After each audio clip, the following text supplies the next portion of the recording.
there could be a point where there's one side of the holistic world who'll say, well, your gut's not absorbing things very well, and they could be correct.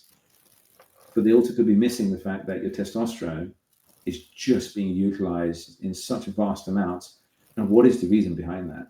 So that's really what I try and look at and educate fighters on, to look for themselves as well, little signs and symptoms. That's very interesting, because you get a lot of young boxers training 6 days a week, even 7 days a week. Yeah. So could that be affecting the testosterone levels then? Hard training, obviously hard sport. It could be. I mean, if they're not having the adequate dietary intake, all the adjuncts, making sure they're well hydrated, having the relevant protein, carbohydrate intakes, or they naturally already started off with a slightly lower testosterone level for themselves. I mean, the key is this: how does somebody know they have a low testosterone or a low testosterone for themselves? They don't. Until you get that blood test that says, doc, tell me that's your range, but coupled with the symptoms and coupled with the number, where am I?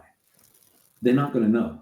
So signs and symptoms of, if I say to you signs and symptoms of fatigue and not feeling great, you wouldn't immediately think it's low testosterone. It could be lots of different things.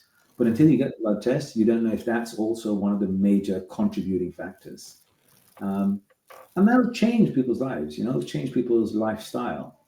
It doesn't mean that if you have a low testosterone, you just have to have testosterone, but it may be an indicator that actually that's something along your life journey that may become part of it. So it's important to know.